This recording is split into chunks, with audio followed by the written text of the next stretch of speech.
बहुत पुरानी बात है। एक नगर था, बादलपुर। उसमें एक मजदूर रहता था जिसका नाम था किशन। उस नगर के चारों तरफ पहाड़ और जंगल फैले हुए थे। जंगलों में रहने वाले डाकू अक्सर रात के वक्त नगर पर हमला बोल देते थे। नगरवासियों के पास जो कुछ भी होता था, डाकू वो सब कुछ छीन कर ले जाते थे। पूरा बादलपुर उन डाकुओं की वजह से बहुत परेशान था। एक बार की बात है, एक बड़ा अमीर सेठ उस नगर में आया। उस समय रात काफ़ी हो चुकी थी, इसीलिए उसने आगे जाना ठीक नहीं समझा। तभी उसकी नज़र एक घर के दरवाजे पर पड़ी तो उसने उसे खटखटाया। दरवाज़ा मजदूर किशन ने खोला तो सेठ ने कहा, भाई, मुझे इससे आगे वाले नगर में जाना है, लेकिन इस समय रात बहुत हो चुकी है। क्या तुम मुझे अपने घर में एक रात के लिए रुकने की जगह दे सकते हो? किशन बड़ा दयालु और सज्जन व्यक्ति था। उसने अपने घर आए मेहमान का स्वागत किया और कहने लगा, क्यों नहीं, अंदर आ जाइए। अब आप इसे अपना ही घर समझिए। आप यहाँ आराम से रात गुजार सकते हैं। घर में रूखा सूखा जैसा भी खाना बना हुआ था, किशन ने ले जाकर उसके सामने रख दिया और इसके बाद उसने उसके सोने का भी इंतज़ाम कर दिया। आधी रात के वक्त अचानक शोरगुल की आवाज़ सुनकर सेठ जी की आंखें खुल गई।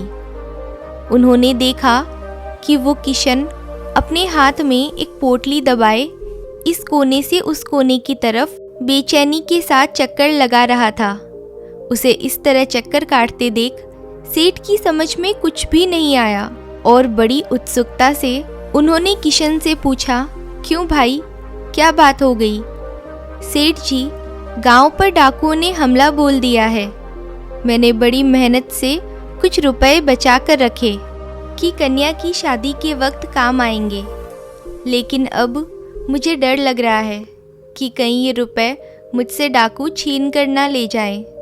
अब आप ही कोई उपाय बताइए कि मुझे क्या करना चाहिए। किशन ने सेठ जी से कहा। सेठ जी पहले तो कुछ सोचने लगे, फिर वो बोले, अरे, इसमें इतना परेशान होने वाली कौन सी बात है? जल्दी से सामने एक गड्ढा खोदकर अपने धन की पोटली उसमें छुपा दो। किशन ने सेठ जी का सुझाव मानकर तुरंत एक गड्ढा खोदकर उसमें धन की पोटली छुपा दी।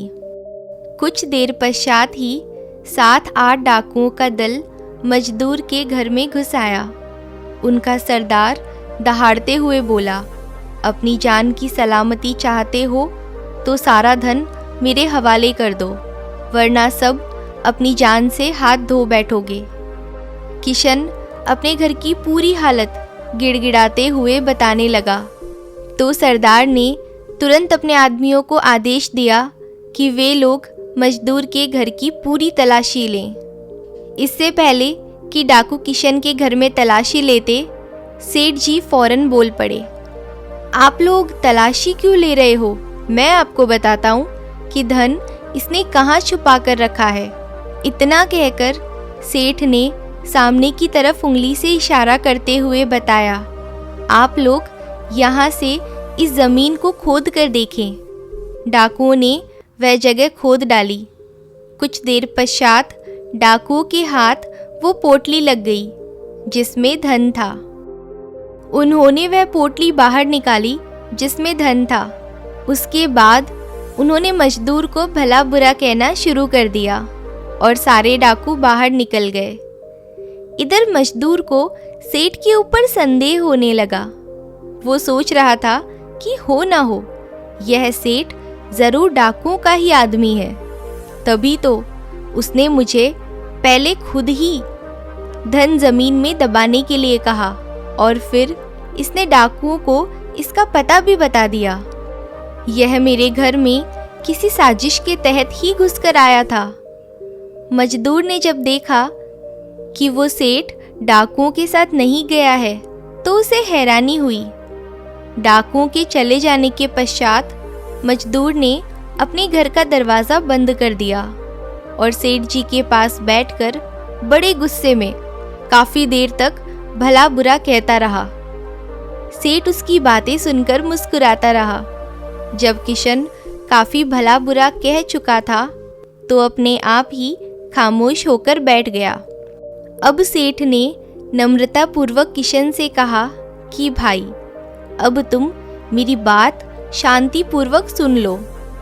दरअसल मैंने डाकुओं को तुम्हारे घर का पता बताकर तुम्हारे साथ अपने आप को भी भारी नुकसान से बचाया है। तुम नहीं जानते कि अगर डाकू तुम्हारे घर की तलाशी लेते तो उनके हाथ तुम्हारे साथ साथ मेरे धन की पोटली भी लग जाती, जिसमें मेरा बहुत सा धन और जेवर थे, जिन्हें बेचने के लिए और रुपए कमाने के लिए मैं दूसरे शहर में जा रहा हूँ। मैंने डाकुओं को तुम्हारी पोटली का पता बताकर उनका ध्यान उसी तरफ लगा दिया और उन लोगों को तुम्हारे घर की तलाशी लेने से रोक दिया।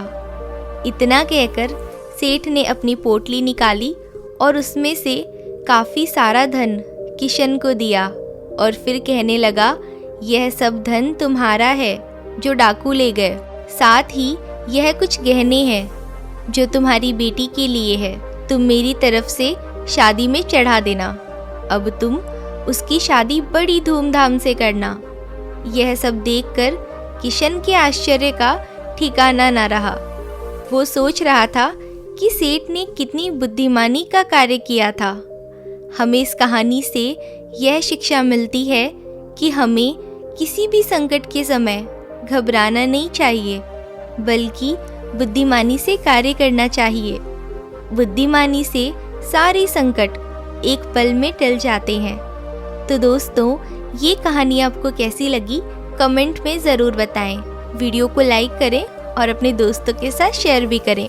और अगर आप नए हो तो चैनल को सब्सक्राइब भी करें। Thank you.